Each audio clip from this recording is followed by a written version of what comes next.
Chers amis, je vous souhaite la bienvenue dans ce nouvel enregistrement que je tourne. C'est la deuxième fois que je le tourne pour introduire la notion de liberté ou plutôt pour mettre en pratique les éléments que nous avons vus dans un précédent vidéogramme concernant la liberté.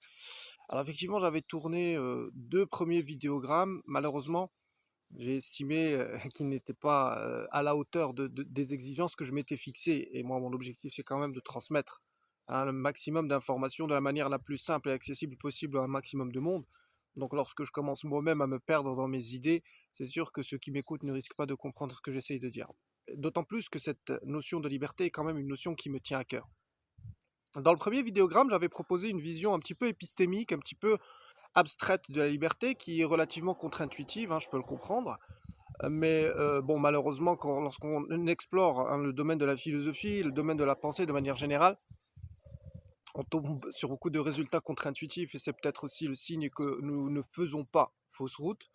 Mais dans ce vidéogramme, j'aimerais, et c'était d'ailleurs l'objectif des deux premiers que j'ai supprimés, c'est plutôt de parler de la liberté telle qu'on peut tous la comprendre et à laquelle on peut accéder ou ne pas accéder dans la vie de tous les jours. On dit souvent dans nos sociétés que finalement la liberté est une illusion. Nous sommes libres, mais en réalité nous ne le sommes pas vraiment, hein, nous sommes asservis. Par contre, lorsque l'on pose la question, on demande le pourquoi du comment. Pourquoi est-ce que beaucoup de gens pensent que nous sommes dans une liberté illusoire? Là, les arguments manquent. C'est d'ailleurs l'objet de ce vidéogramme, c'est tout simplement de vous transmettre les arguments. On va commencer par le commencement. Lorsque l'on entend parler aujourd'hui, en 2026, de la liberté, qu'est-ce qu'on entend en réalité? On entend en réalité un discours qui est plutôt orienté à gauche sur le plan culturel. La gauche culturelle, avec tout ce qui est ouverture, avec tout ce qui est tolérance, avec tout ce qui est LGBTisme, avec tout ce qui est mon corps, mon choix. La liberté d'avoir une sexualité débridée, la liberté de customiser son organisme en fonction de ses envies, donc soit changer de genre ou alors carrément s'identifier à d'autres espèces animales, végétales ou même minérales. On parle aussi de liberté lorsque l'on considère qu'il s'agit de pouvoir s'amuser, lorsqu'il s'agit de pouvoir consommer, etc. La question, c'est est-ce qu'il existe une autre approche de la liberté? Et la réponse est oui, il en existe une autre. Et la compréhension de cette approche de la liberté va tout simplement permettre de mettre le doigt sur la raison pour laquelle la définition que l'on véhicule et que l'on diffuse à travers les sociétés aujourd'hui de la liberté est une définition qui est fallacieuse. Pour comprendre, d'abord, pourquoi est-ce que les éléments que je viens d'énumérer, c'est-à-dire les éléments appartenant à la gauche culturelle, ne peuvent pas correspondre à la liberté, il faut comprendre en réalité quelle est l'essence de la liberté. Et l'essence de la liberté, c'est tout simplement l'action, la capacité à agir. Je suis libre lorsque je suis capable d'agir dans le monde. Plus je suis capable d'agir dans le monde, plus je suis libre. Et en réalité, cette action est censée être orientée vers le monde, c'est-à-dire que je suis capable d'agir sur le monde de telle sorte à le transformer. Donc déjà, il y a un premier problème, c'est que lorsque je me réfère à la liberté de la gauche culturelle et qu'on me dit que je peux forniquer, que je peux m'amuser, que je peux consommer, à aucun moment, l'une de ces actions ne va permettre de transformer le monde. Donc déjà là, nous avons un premier problème, puisque la liberté telle qu'elle est véhiculée n'est pas une liberté transformatrice du monde, mais c'est une liberté qui est plutôt orientée vers la satisfaction personnelle et le plaisir individuel. Voilà. Puisque la liberté, c'est la capacité à agir, qu'est-ce que l'action? Eh bien, l'action se divise en deux principales dimensions, hein. Il y a la modalité et il y a la justification. C'est-à-dire, il y a comment je vais agir et pourquoi je vais agir. Et ici, il y a, si vous voulez, ce que j'estime être la principale escroquerie des définitions de la liberté telle qu'elle est comprise aujourd'hui, c'est que la définition de la liberté telle qu'elle est comprise aujourd'hui est une définition qui porte sur la justification. C'est-à-dire que je suis libre parce que je vais aller me faire plaisir dans un backroom. Je suis libre parce que j'ai envie de me transformer en femme ou j'ai envie de me transformer en androgyne. Ça, c'est l'objectif. Mais la modalité, on n'en parle jamais. Et il est parfaitement contradictoire de venir vous dire vous êtes libre tout en vous donnant des catégories de la liberté, c'est-à-dire vous êtes libre parce que vous êtes capable d'avorter, vous êtes libre parce que vous êtes capable de changer de sexe, vous êtes libre parce que vous avez le droit de consommer. Donc on vous dit que vous êtes libre tout en vous donnant des catégories de la liberté, mais à ce moment-là, vous n'êtes plus libre parce que justement, si vous êtes libre, vous êtes censé vous-même définir et énoncer les catégories auxquelles vous conformez votre vision de la liberté. Si on vous dit que vous êtes libre, donc vous pouvez faire ça, ça, ça, implicitement, on vous dit que vous n'êtes pas libre parce qu'en vous disant vous êtes capable de faire ça, ça, ça, ça, ce qu'on ne vous dit pas, c'est ce que vous ne pouvez pas faire. Et donc on vous impose des catégories de la liberté en dehors desquelles vous ne pouvez pas sortir, au risque de subir les foudres de l'organisation sociale actuelle. Et donc, il est complètement contradictoire de venir vous dire que vous êtes libre tout en vous disant ce que vous avez le droit de faire, c'est-à-dire changer de sexe, etc., etc. Si je suis réellement libre, je suis donc d'abord libre de définir les catégories de la liberté qui m'intéressent et qui me plaisent. Et si je veux littéralement m'abstenir de définir des catégories de la liberté, eh bien j'ai le droit de le faire. Et je peux avoir un comportement totalement aléatoire. Donc, en réalité, la justification de l'action, qui est finalement la charnière de la liberté, est ici usurpée. Parce que si je suis libre, alors personne ne doit me dire pourquoi je dois agir. Personne ne doit me définir mes objectifs d'action. Je dois pouvoir les définir moi-même. Par contre, par contre, si réellement on s'intéresse à ma liberté, alors on doit me donner les moyens de la liberté, c'est-à-dire la modalité ou bien les processus de la liberté. C'est-à-dire que je définis les objectifs qui m'intéressent, par contre, j'attends de mon environnement, j'attends de mon entourage à ce qu'il me forme et à ce qu'il me donne les informations dont j'ai besoin pour atteindre l'objectif que j'ai moi-même défini. Et la modalité, les procédures, dans la modalité, il y a la procédure, il y a les données, et il y a les modèles. Ce sont les trois éléments de la modalité. C'est-à-dire que si je veux faire quelque chose, la manière avec laquelle je vais faire cette chose se décrit en procédure, en données et en modèles. Les modèles théoriques, les modèles abstraits, ce que justement nous essayons de développer en épistémologie. Et il se trouve que les modalités sont complètement neutres. Et elles ne font pas en sorte que vous preniez position. Si je vous dis qu'il fait 35 degrés aujourd'hui, je ne vous demande pas de prendre position. Par contre, si je vous dis que vous êtes libre parce que vous êtes capable de forniquer avec un chameau, là, je vous dis de prendre position. Parce que là, je vous dis que voilà ce que vous devez faire et donc j'exclus ce que vous ne devez pas faire. Mais si je vous dis qu'il fait 35 degrés aujourd'hui, c'est quelque chose qui me dépasse, qui vous dépasse, qui dépasse tout le monde. Donc c'est un élément neutre. Et donc les éléments de la modalité, à savoir les procédures, les modèles et les données, ce sont des éléments neutres qui ne vous astreignent pas à prendre position.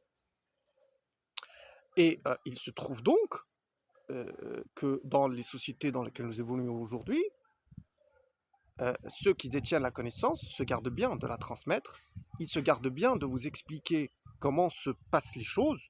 Par contre, ils ne se privent pas de vous dire ce que vous devez faire. Et donc, on inverse complètement ce concept de liberté, on l'usurpe, puisque on vient vous dire ce que signifie être libre, alors que justement, être libre, c'est ne donner aucune signification à la liberté, c'est laisser la libre main à la personne libre de définir sa propre conception de la liberté. Par contre, on s'abstient réellement de vous donner les moyens de votre liberté, c'est-à-dire les données, les modèles, ainsi que les procédures. Donc ici, je pense que nous avons fait quand même le tour de la principale escroquerie de la liberté moderne. Et franchement, moi je trouve ça assez dommage parce que il y a tellement de potentiel au sein de la population que si les personnes étaient réellement libres, c'est-à-dire que si les personnes étaient adéquatement formées à l'action significative dans le monde, des choses magnifiques pourraient se manifester. Donc je pense que vous avez compris qu'ici, il ne s'agit pas de critiquer ce qu'on entend par la liberté. J'ai rien personnellement contre la gauche culturelle. Mais ce que je viens de dire aurait été tout autant valable si j'avais parlé de la droite, ou si j'avais parlé d'autres éléments de la liberté. Vous êtes libre, donc vous êtes libre. Tiens, vous êtes libre de vous couper les cheveux comme vous voulez, d'accord? Vous êtes libre de vous raser la tête, par exemple, ou bien vous êtes libre de dormir dans la rue. ça n'a pas d'importance en fait ce qu'on définit par vous êtes libre. Le problème, c'est qu'on vient toucher la justification de l'action, c'est-à-dire le moteur de la motivation de l'action. On vient vous le dire, on vient vous le dicter, et à partir de ce moment-là, on ne peut pas considérer que vous êtes dans une démarche de liberté, on ne peut pas considérer que vous êtes, excusez-moi, que vous êtes réellement libre de vos décisions. Pour essayer de diverger vers un aspect un petit peu différent de la liberté, ce qui se passe, en fait, c'est que il faut bien comprendre une chose, c'est que aujourd'hui, en réalité, qu'est-ce qui va vous permettre d'avoir une action significative, c'est-à-dire quels sont les éléments de modalité auxquels on devrait vous donner accès pour que vous soyez réellement libre? Bien, tout simplement la capacité de se déplacer librement à travers le globe, puisque nous sommes tous des habitants de la Terre et non pas des habitants d'un pays donné. Par contre, ça, vous ne l'avez pas. La plupart des pays, sauf procédures administratives rigoureuses et lourdes, ne donnent pas accès à la plupart des ressortissants de la plupart d'autres pays, à base de visas, à base de procédures administratives. Et même les pays qui ont des passeports puissants, qui peuvent permettre la libre circulation de leurs ressortissants par la simple détention de ce document, il y a, comme aurait dit Marx, la liberté formelle et la liberté de fait. Si formellement ils sont libres d'aller où ils veulent parce qu'ils ont un passeport donné, factuellement très peu peuvent le faire parce qu'ils n'ont pas les moyens de le faire. Et ça, c'est une catégorisation très pertinente qu'avait effectuée Karl Marx entre la liberté théorique et la liberté de fait. Et c'est très exactement ce qui se passe. C'est pas parce que vous êtes citoyen des États-Unis que vous pouvez aller partout dans le monde, parce qu'il faut encore avoir les moyens de le faire.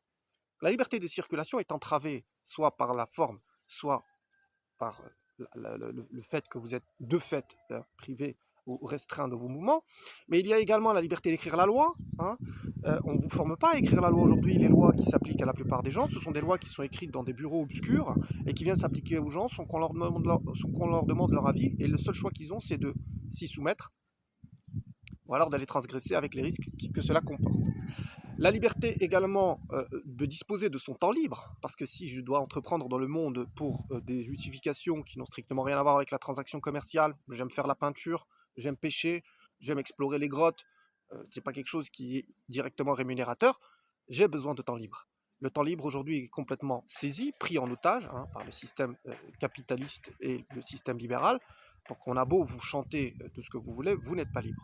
La liberté de s'exprimer, à laquelle beaucoup se sont heurtés. Vous avez le droit de vous exprimer et d'avoir votre propre opinion, à condition de ne pas aborder certains sujets, à condition de ne pas prendre certaines positions. Oui. Et vous avez remarqué quand même que ces trois éléments que je viens d'énoncer, la liberté de circuler, la liberté d'écrire la loi et la liberté de disposer de son temps, mais également la liberté de s'exprimer, donc il y en a 4, ce sont des modalités, ça. Ce sont des modalités de l'exercice de la liberté, ce ne sont pas des justifications. Quand je suis en train de vous dire ça, je ne suis pas en train de vous dire vous devez faire ça, vous devez arriver là-bas. Non, je vous dis voilà les moyens d'arriver où vous voulez. Et c'est justement là que la véritable notion de liberté est essentielle. On parle également d'une forme de liberté qui me dérange un peu, c'est la liberté de consommer. La liberté de consommer n'a jamais été une liberté réellement. Pourquoi? Parce que quand vous consommez, en réalité, vous avez accès à un produit, un service qui a déjà été produit par un tiers. Et vous ne faites que le consommer. C'est-à-dire que vous n'êtes pas au fait de toutes les procédures et de toutes les démarches qui ont été nécessaires pour faire exister ce bien ou ce service. Donc si vous êtes tributaire uniquement de la consommation, vous renoncez en réalité à toute la connaissance qui a été nécessaire pour concevoir ce produit ou ce service, pour concevoir ce bien ou ce service. Et donc vous ne pouvez pas le produire vous-même, vous êtes dépendant de celui qui le produit, et donc vous êtes exposé à sa volonté. Alors vous allez me dire, oui, mais on ne peut pas tout produire soi-même, et c'est vrai, donc nous sommes obligés de consommer parce que l'individu ne peut pas produire tout ce dont il a besoin. En revanche, il est très facile de tomber dans le travers inverse, qui est de consommer sans rien produire, et donc d'être totalement ignorant, et donc d'être totalement dépendant de son environnement. Et c'est là le problème. Et c'est ici que le temps libre, en réalité, qui est la véritable monnaie de la liberté, est très important parce que, oui, vous avez besoin de consommer certaines choses, mais si vous aviez du temps libre, vous pourriez peut-être explorer des connaissances qui vous permettront de produire des choses que vous auriez pu produire vous-même et que vous ne seriez pas obligé de consommer, ce qui aurait augmenté votre spectre de liberté. Donc ces notions qui sont fondamentales doivent être gardées à l'esprit par les gens lorsqu'on leur parle de liberté. Très simplement, si on vous dit vous êtes libre, alors vous pouvez croire ce qu'on vous dit. Mais si on vous dit vous êtes libre, donc vous avez le droit de faire et de faire et de faire et de faire, là, vous pouvez comprendre qu'on essaie de vous arnaquer. Parce que si je suis libre, tu n'as pas à me dire ce que j'ai le droit de faire. Si je suis libre, c'est à moi de définir ce que j'ai le droit de faire. Sinon, tu te portes en contradiction par rapport à ce que tu viens de me dire. Voilà, alors j'espère que cet enregistrement sera vraiment celui qui sera publié et qui restera en ligne. Je vous remercie d'avoir quand même pris le temps de suivre l'enregistrement jusqu'au bout. Alors, pour faire un petit récapitulatif, la liberté est associée à la capacité d'agir, c'est-à-dire à la capacité à transformer le monde. La capacité d'agir elle-même se structure en une modalité et en une justification. Si on vous dit que vous êtes libre, alors vous êtes libre de définir la justification que vous voulez sans qu'il n'y ait de contraintes externes. En revanche, lorsqu'on vous dit que vous êtes libre, on est tenu de vous donner les éléments de la modalité, c'est-à-dire les données, les modèles, ainsi que les procédures. Tout ce qui ne correspond pas à ça n'a strictement rien à voir avec la liberté, et j'espère que la prochaine fois, vous ferez attention. Je vous souhaite une excellente continuation, et je vous dis au prochain enregistrement. Salut!